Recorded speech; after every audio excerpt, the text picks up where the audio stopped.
My brief stint in motion capture, our interview with gaming god and creator of Mario, Shigeru Miyamoto, and our look at making the music for video games with Busta Rhymes and Snoop Dogg. Stick around, it's game time.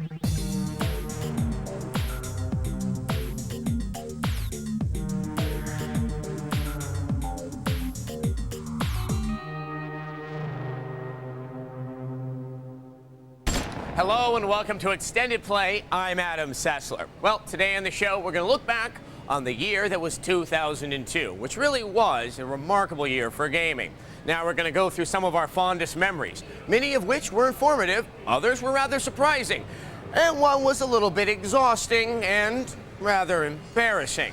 It all started as a rather innocuous look at motion capture. We've all seen skin-tight motion capture suits.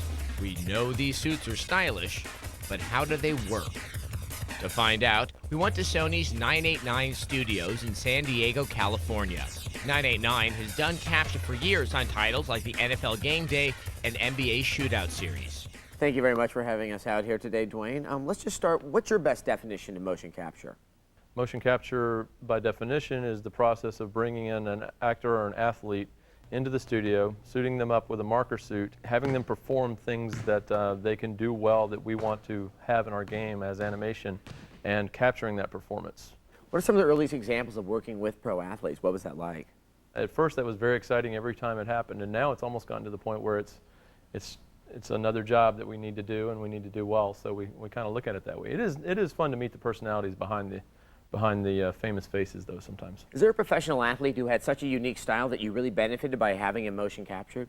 We had Roger Clemens in, and he's the Rocket. He's got, I think, a pretty recognizable delivery, so that was exciting. In the NFL, we had Donovan McNabb that came in this past season and did some quarterbacking animation for us. The subtlety of the motion that you get with the motion capture system that we have and the process that we have in place means that what you see is what you get in the animation. Well, Dwayne, thank you very much. I've definitely enjoyed myself here today. Adam, aren't you forgetting a little something? No, I haven't forgotten anything, no. Aren't you going to put the mocap suit on, though? No, I'm not going to put on the suit. No, do that. We got everything all set up here. Yeah, but I have to catch a plane and... Just put on the suit and no one gets hurt. Come on, Adam. No! Come on, let's go. All right.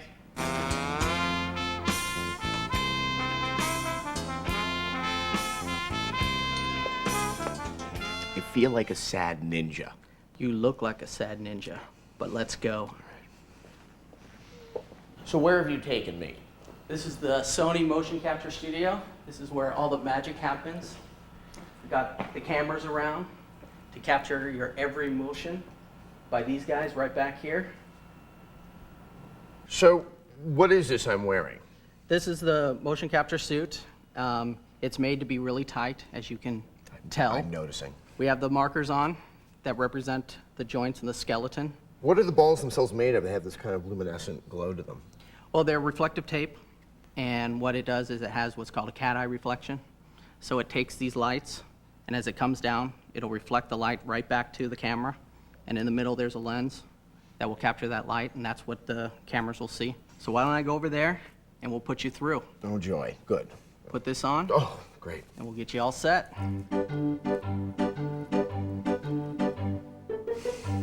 Now we want you to do a little jog for us. Jog. Action.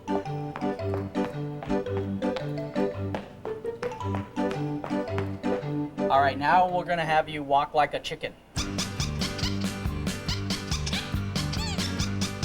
All right, let's try something a little more athletic. We'll do some stuff from our sports games.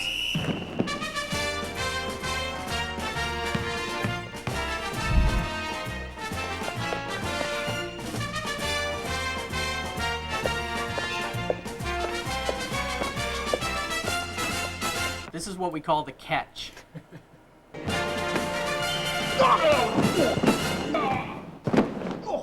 All right, Adam, now why don't you dance for us?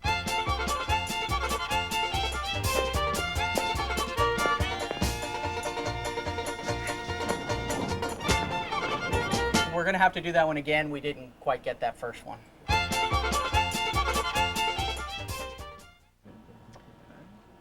And here's your suit back. So these guys take good care of you? Yeah, you could say that. So what happens now? The crew here will check the data, make sure it's all clean, and then we'll hand it off to the game development team to be inserted into the game. But we all can't wait to see that.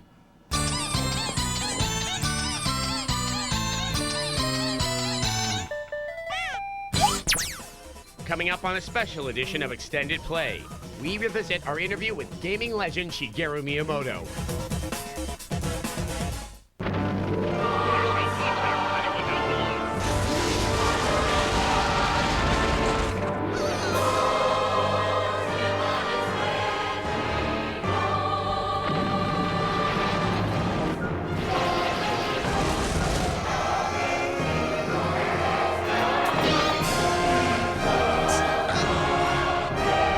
Enemy unleashed. For showtimes, call your local cable operator.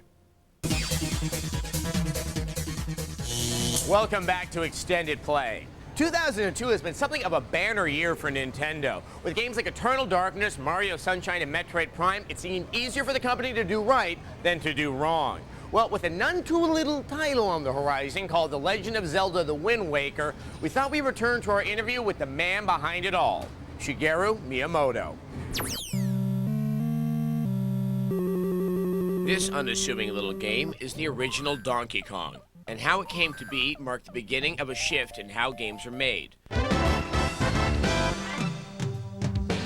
Game creator Shigeru Miyamoto spoke with us about the importance of artistry in game design. I first entered Nintendo almost 30 years ago. And at that time, there really wasn't much in the way of video games. Up until that point, pretty much all of the video games that had been seen had been made by technical people. But at that point, myself as an artist, working with some more technical people at Nintendo, went on to design our first game, which was Donkey Kong.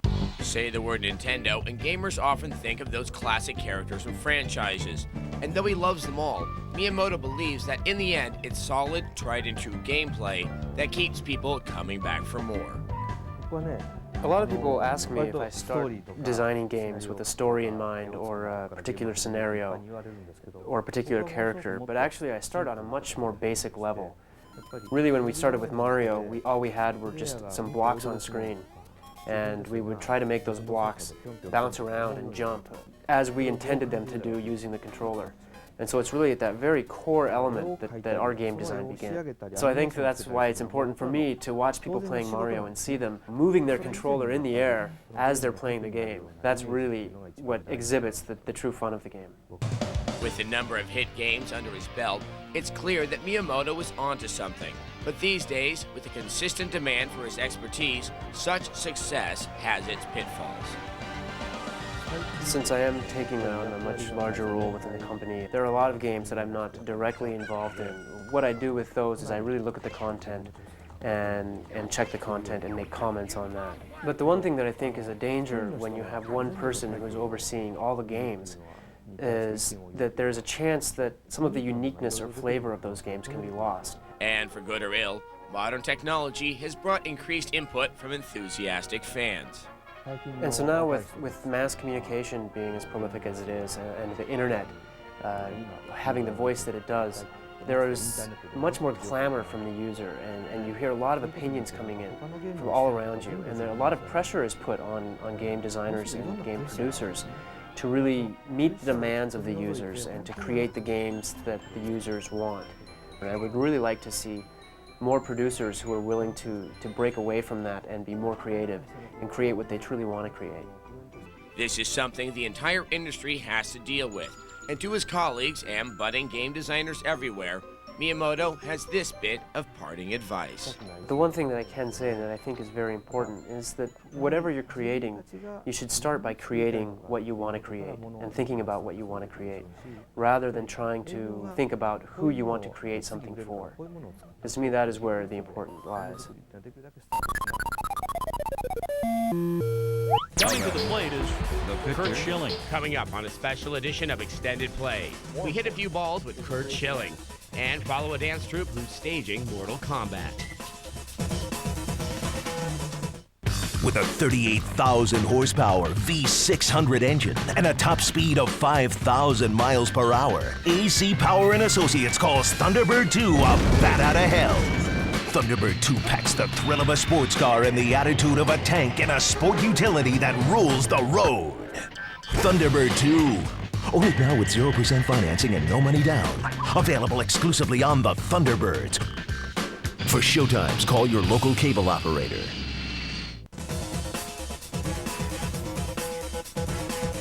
Welcome back to Extended Play. Now here on the show, when we like to speak to sports stars, we like to go to the best.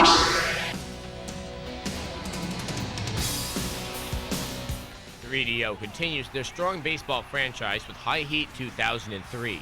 The game has been generating good reviews since it was released last month, and Curt Schilling of the Arizona Diamondbacks is the cover boy. For me, it's always much easier to play the video game version because I can hit on that, and I can't hit in real life. So coming to the plate is Curt Schilling. There's a couple things I use as benchmarks in my career. One was seeing my first rookie baseball card. The other was seeing my first APBA baseball card, which was a board game I used to play, and this was a third. I play professional baseball, so I see a baseball cover, I usually face the guy or played against the guy, and now it's me. A lot of these endorsements are cash endorsements, and I don't need any more cash. But I saw a tremendous opportunity for generating more awareness for the cause. The cause is Curt's pitch for ALS, which is a disease more commonly known as Lou Gehrig's disease. The organization was started by Schilling and his wife about 10 years ago. Curt's Pitch is basically a fan-based program that fans can sign up for Curt's Pitch and donate money to the ALS chapters in both Philadelphia and in Phoenix based on strikeouts. Fastball. And wins. I donate $100 a strikeout, $1,000 a win. And fans can sign up from $1 a strikeout to flat donations to $10 a strikeout. So far, Curt's Pitch has raised over $1 million for ALS patients and research. A portion of the proceeds from the sale of each unit goes to the Curt's Pitch for ALS, which has the ability, probably going to generate a huge amount of money, which is a fantastic thing. But probably more important is it creates awareness, more awareness. Welcome to Arizona. It's a picture-perfect day for a ball game. It's a devastating, 100% fatal illness that, with research going the way it's going, I think we're going to find a cure in the next decade. 3DO has indeed broken new ground with such an ambitious charity partnership. I hope that someone out there, whether it be another company or another athlete, sees what this little team here has done and is going to do. And once the dollar figures come out at some point, I hope everybody understands that this is definitely a venture that a lot more companies would want to take.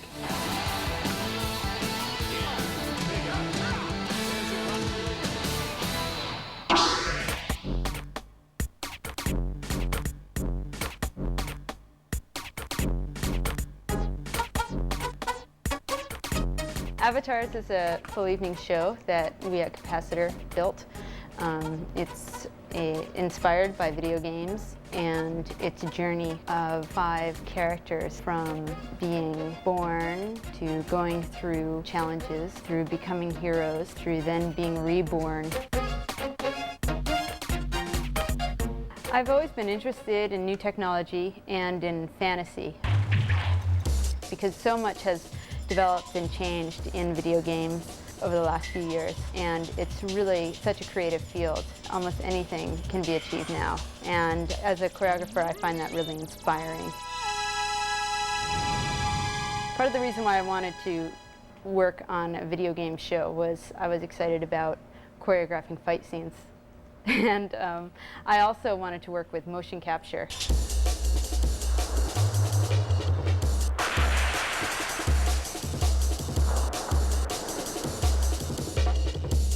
We're not saying games are good things or bad things. Some people take it to the extreme where all they do is play games or all they do is exist on screen and forget about their real life, and I think it's about attaining a balance. In the beginning, the player is drawn into the game, and she's told that she needs to find each element. Then in the dark scene, the next scene, she runs into each element during their moment of darkness, and then the fights begin, battling the elements.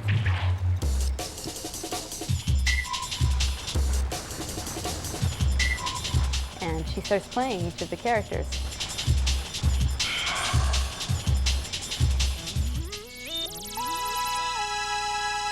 I think that's a lot of fun, exploring what culturally we're learning from video games, because their presence is obviously getting stronger and stronger. Art is created about what's going on around us, and that's what we're trying to do, create something about what we see and what we do all day and what everybody else is doing.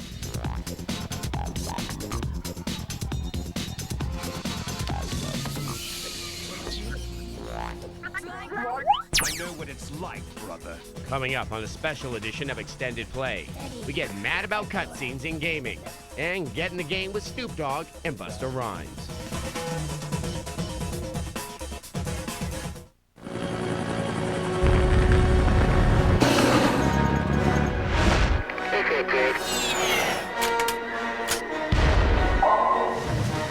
If it's big, loud, fast, and mean, you'll see it on Future Fighting Machines, the most powerful show on television. Watch Future Fighting Machines. For showtimes, call your local cable operator. Welcome back to Extended Play. Now, you may have noticed on Extended Play, from time to time, we like to say what we think. Okay, actually, we always say what we think. But nothing seemed to stir a pot of emotions more than our take on Metal Gear Solid 2: Sons of Liberty. So we thought, hey, what better way to close out the year than to stoke that fire one more time? I got to work really early one morning so I could spend some quality time with Metal Gear Solid 2. Usually the interns are hogging the consoles, but at this hour, oh no. Okay, Al, show a little backbone. May not have authority, but she's the intern. Hey, it worked. Sweet. The Hudson River, 2 years ago.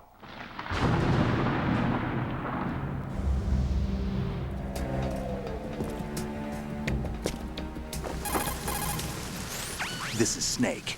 Do you read me, Otacon? Loud and clear photographic evidence of Metal Gear. As long as we have those, we can put it online and blow the whole thing up. We are nomads, wanderers. These key structural points to blow it out of the water at the touch of this button. To the Patriots. The Lale Lule Lo. How's that possible? Otacon, we have a problem. I was thinking the same thing. Now, I don't think I'm the only one to have this problem with Metal Gear Solid 2. And to be fair, Metal Gear Solid 2 isn't the only game to have this problem. But for a game that is so high profile, it was a great disappointment to have so many moments where I wasn't able to play the game. Especially at the beginning of the second level, when you watch an interminable cutscene only to have very unengaging gameplay follow. You just walk down a hall, at the conclusion of which, you then watch another cutscene. Following that, you're walking down a hall only to watch another cutscene. Did I tell you you could move? It's all right. He's not one of the bad guys. I'm not saying that Metal Gear Solid 2 shouldn't have a story, but the game shouldn't have to stop down to have to tell it and then have gameplay that does nothing to forward the narrative. Now, another game that uses the same device and has as convoluted a story as Kojima's title is Deus Ex. But in this game, the cutscenes are spaced apart, and you see them after a long session of gameplay. It's almost like it's a reward. Another excellent example of this is Conker's Bad Fur Day, where you really want to see the cutscenes because they're so funny, but you only earn them after solving a puzzle within the game. I hate these guys. Games might not be the right venue to tell tales of that nature, and game makers might want to step out of the shadow of other media. Games are games. Movies are movies. If you want a bunch of plot twists, there's always Dickens.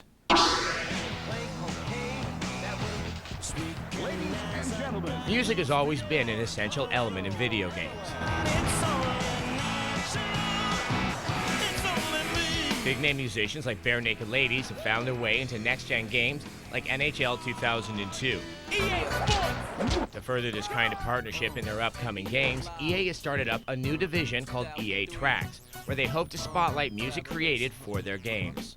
I hoop with the best of them, swooped up the chest of them. We're very aware that gamers turn off music when they're playing the game, and therefore wouldn't it be great to have EA Sports Tracks be a destination where new music, groundbreaking music can be found by somebody who's a gamer.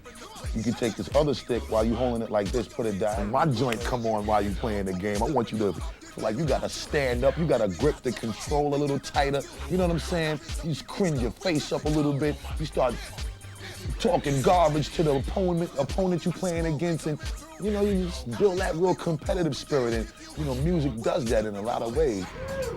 It's in the game. Take the charge, Shaq Daddy. We made this song specifically for NBA Live 2003. You know, it was a song that I went in my studio, you know, took my time and watched it. I was watching NBA Live 2002 while I was actually making the song. To the hoop, y'all. It's not just rappers and hip-hop artists involved with EA Tracks. Up-and-coming rock bands like LA's Epidemic are finding their way into games like Madden 2003. Hopefully, you know, if the song comes on and the guy's playing the game, it'll get him more excited because he likes our song, and hopefully he'll play better. Or if he sucks at the game, he's going to eventually hate our song. EA Tracks isn't just focusing on football and basketball games. Hard-rocking Saliva lent music and voiceover talent to Tiger Woods' new golf game. We've reached, like I said, the ultimate demographic, you know, because it's not just kids that are playing these video games, it's grown adults too.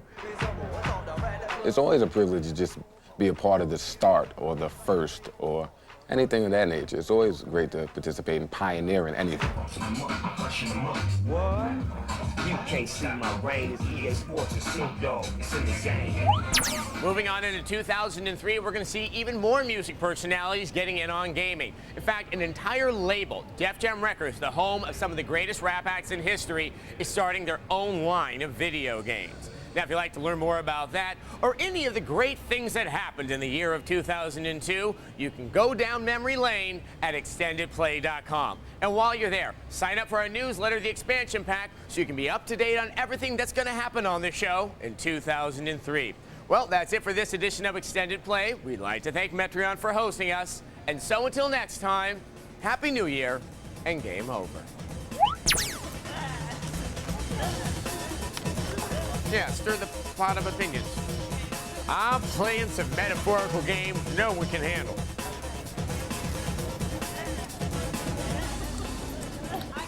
I'm working up here.